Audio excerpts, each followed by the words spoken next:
बिस्मिल्लाहिर्रहमानिर्रहीम। आज का जो हमारा टॉपिक है ये है शॉर्ट क्वेश्चंस जो कि एक्सरसाइज 1.5 कमीशन पर बेस कर रहे हैं।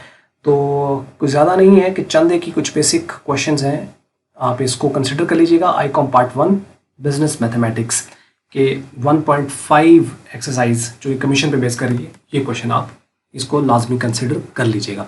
इसमें आप देखिए, सबसे पहले डिफाइन कमीशन की आपको डेफिनेशन जो है वो कर लेनी है। इसकी डेफिनेशन आपको इंट्रोडक्शन वीडियो के अंदर मिल जाएगी, जो कि वीडियोस अगर आपने देखी है तो आप इन सारों का आंसर कर सकते हैं। How commission is different from wage, wage से कमीशन कैसे डिफरेंट होता है। वेज फिक्स होती है, कमीशन फिक्स नहीं होता। मीन इसका रेट फिक्स हो सकता है लेकिन इसकी अमाउंट वेरी करेगी।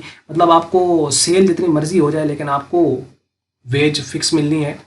ये जैसे सैलरी होती है, ये सैलरी किस तरह है, जैसे सैलरी फिक्स रहती है, सेल बढ़ने से आपकी सैलरी नहीं बढ़ेगी। तो ये जो है कि ये एसोसिएटेड है, मतलब कि आपकी जितनी सेल ज़्यादा आप करते चले जाएंगे कमीशन आपका उतना ज़्यादा होगा। तो इसके अंदर अमाउंट ज़्यादा बन सकती है अगर आप सेल ज़्यादा कर लेते हैं तो दूसरी बात यह है कि यहाँ रिस्क होता है, यहाँ रिस्क नहीं है। मीन्स कि ये काम आपने कर दिया तो आपको मिलना ही मिलना है। लेकिन यहाँ पे ये है कि पता नहीं काम बने ना बने, बन गया फिर तो अच्छी बात है, ना बनो तो फिर प्रॉब्लम है। उसके बाद है what is commission on 3000 at 33.33% on 3000। What is commission on 3000? On 3000 है, ये सेल है। उसके बाद ये उसका कमीशन रेट है, तो आपको कमीशन कंप्यूट करना है। आपने इसी रेट को इसके साथ मल्टीप्लाई कर दें, अब आपके पास आंसर आ जाएगा।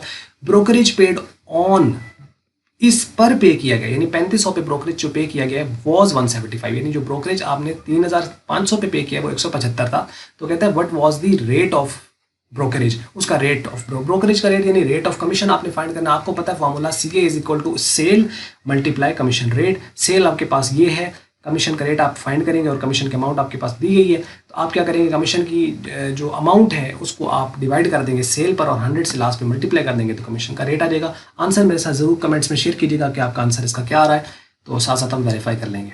उसके बाद है if an agent received total commission और ₹75,000, अगर एक एजेंट है उसको कमीशन जो है वो इतना मिला है, ये टोटल कमीशन है 75,000, ठीक है, यानी जितनी भी उसने आइटम बेचे उसके ऊपर टोटल कमीशन उसको 75,000 मिला।